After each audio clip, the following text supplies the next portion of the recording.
So unahon na to ang barangay profiling. Okay? Sige. So, shall we? Ako si Jason, 18 years young. Usa ko ka kanang kasambahay domestic worker. Then ako syempre usa ka domestic worker imong trabaho maglimpyo sa balay sa imong amo, magluto o then kung unsa pa ilang isugo mugo na imong anang kalagmitan nga trabaho. ay nga po. So kanay mo ma'am sa GWatch monitoring activity.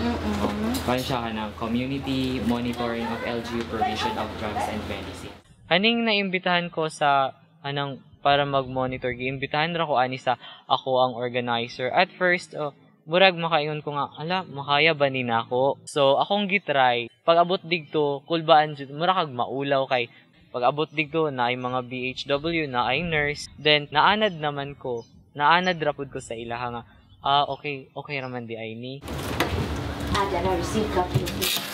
Nag-check kami kung ilan yung mga medicine na allocated para sa particular barangay health station.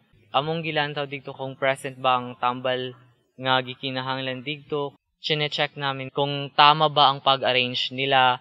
Chine-check namin yung kanilang mga equipments na nilalagyan ng gamot, especially ang refrigerator kasi doon nilalagay yung vaccines. Dapat yung vaccines kasi dapat refrigerated para maiwasan ang damage nito.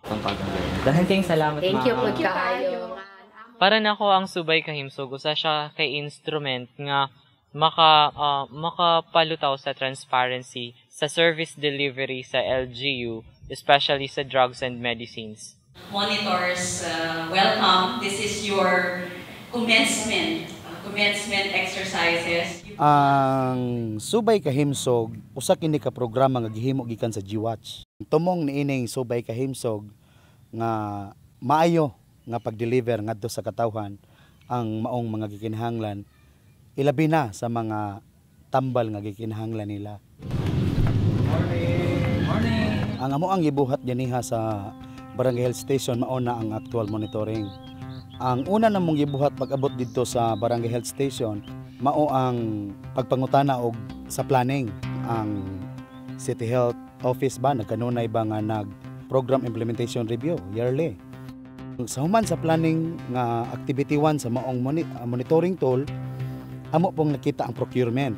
Kung giunsa kini pag-purchase, no? Procurement. Submit ba mo request sa City? Okay. Ang ikatulo ni ana mao ang stock management. Ug maayo bang pagabahig, maayo bang butang ang tanan nga mga tambal ni ana. And then number 4 ni ana nga activity mao ang drug dispensation. Ug maayo ba kini paghatag ngadto sa katawhan. Kaning upat nga ka-activity nga sulod sa monitoring tool mo to imong ginabuhat ganina sa actual monitoring. Sa una nga wala pa kini mga monitoring, wala may kahibalo nga naade kulang, no? Naade kulang ang maong mga pasilidad, mga tambal, mga programa diha sa health center. We have to allocate on a quarterly basis. The bidding process really takes time. Kay usahay kung kulang man ang mga suppliers. Where and in what particular office there was a due delay. We agreed to monitor practically the health services because we all believe that there are also gaps that we need to address. I'm not saying there's always malgovernance, but it's just na hindi siya responsive because yung tao na mismong tatanggap ng serbisyo such as health, hindi naman sila na-involve sa planning.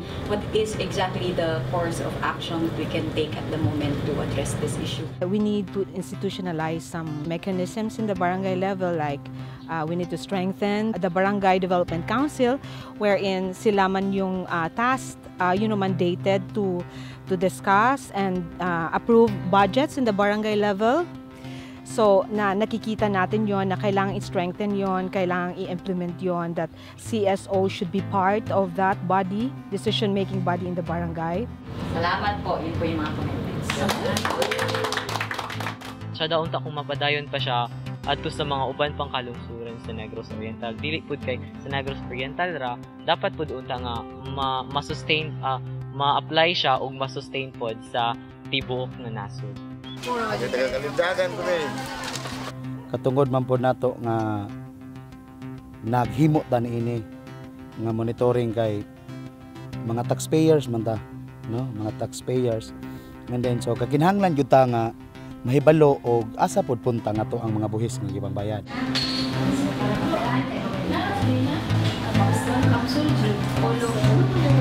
We are not perfect, and most of the time the deficiencies are sometimes overlooked. So if there is a third party who's going to do it for us, then that is very much better. Because anything that we see, then that there is room for improvement, then we always improve. That's why this is very, very critical in the sense that I've been talking to our volunteers. Please, whatever you see, please give us a beautiful feedback, either right or wrong, for as long as that feedback is correct, because it's going to help each and every constituents of the city.